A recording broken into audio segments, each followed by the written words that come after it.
Sobat Diet Kalori, bertemu kembali dengan saya Erwin Eka, founder dari dietkalori.co.id, dan di kesempatan kali ini kita akan membahas tentang banyak orang yang memanfaatkan obat pencahar yang atau disebut juga obat yang bersifat laksatif untuk mengatasi sembelit, dan tujuan utamanya adalah untuk menurunkan berat badan. Nah, bagaimana penggunaan pencahar ini untuk menurunkan berat badan Nah, sebuah studi yang diterbitkan pada jurnal pediatrik menunjukkan bahwasannya 10,5% wanita usia 23 sampai dengan 25 tahun menggunakan obat ini untuk menurunkan berat badan mereka. Dan banyak sekali yang beredar di pasaran yang diklaim mampu menurunkan berat badan, dia lebih bersifat laksatif atau membantu mengatasi sembelit. Nah, ketika seseorang tidak lancar buang air besarnya, memang mengalami kondisi di mana berat badan mereka berlebih, dan ketika mereka mampu mengeluarkan kotoran, sisa sampah dari makanan atau sisa makanan yang sudah diproses oleh sistem pencernaan kita, dimanfaatkan, diambil kandungan nutrisi di dalamnya untuk membantu kinerja tubuh kita, dan sisanya dibuang melalui kotoran. Nah, kotoran ini ketika tidak lancar, tidak setiap hari dibuang dan sebagainya, akan mengakibatkan perut begah, perut buncit, kemudian berat badan jadi naik. Nah, ketika kita mengkonsumsi obat pencahar, semuanya keluar, seolah-olah mengalami penurunan berat badan, namun yang terjadi adalah itu tadi pengeluaran sisa makanan. Nah,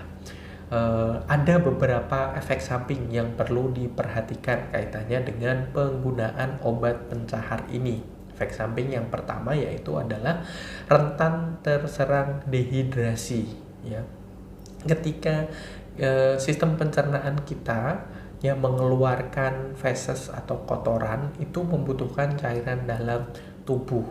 Nah, ini penting karena feses harus lunak, harus ketika pengen dikeluarkan begitu ketika dirangsang oleh obat-obatan yang bersifat laksatif atau pencahar tadi, maka dia akan menyerap banyak cairan yang dimiliki oleh tubuh, jadi akan sangat rentan terserang resiko dehidrasi. Nah, ketika misalnya mau tidak mau harus mengkonsumsi obat pencahar, maka pastikan Anda juga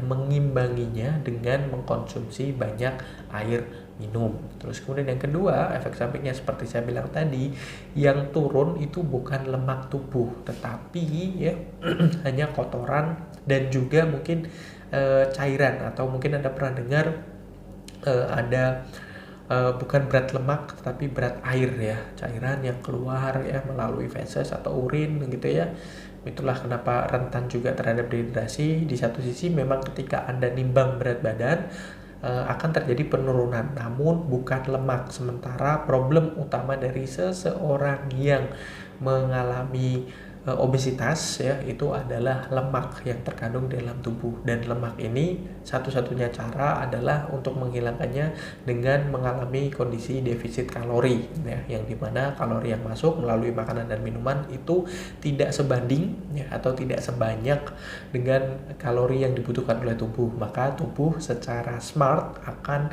mengkonversi lemak dalam tubuh menjadi energi.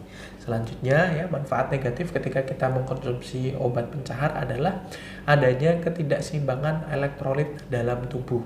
Elektrolit ini adalah zat larut dalam air dan yang berfungsi untuk membantu sel dan jaringan tubuh kita untuk bekerja secara normal.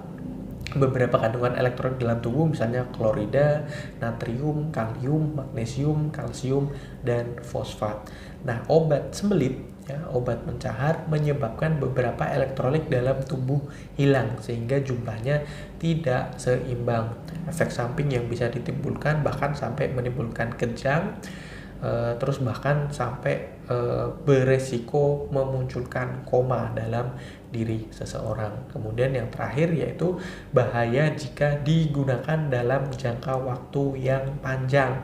ya. Jadi obat pencahar ini jika dikonsumsi dalam jangka waktu yang lama akan menimbulkan beberapa efek samping terhadap kesehatan tubuh kita. Yang pertama yaitu terjadi kerusakan sistem pencernaan, ya, fungsi pencernaan dan juga pankreas akan terganggu. Kemudian yang kedua yaitu mengalami kerusakan hati dan juga beresiko terserang penyakit gagal ginjal, ya. Karena ya ini sangat erat kaitannya dengan sistem pencernaan yang kita miliki dan kita selama ini memaksa kinerja dari organ-organ tubuh kita berkaitan dengan sistem pencernaan. Dan yang terakhir ada penyakit yang disebut sebagai rhabdomyolysis. Rhabdomyolysis ini adalah kerusakan jaringan otot dan pelepasan protein berbahaya ke dalam aliran darah. Oleh sebab itu, ya, penggunaan pencahar ini harus sebisa mungkin berhati-hati, dan kalau untuk proses penurunan berat badan sebisa mungkin tidak menggunakan obat pencahar ini karena tadi ya berbagai macam efek samping yang ditimbulkan. Saya rasa itu semoga bermanfaat. Jangan lupa like, comment, dan share serta subscribe dan follow sosial media kami yang ada di bawah ini. Dan sampai bertemu kembali dengan saya Erwin Eka dari dietkalori.co.id.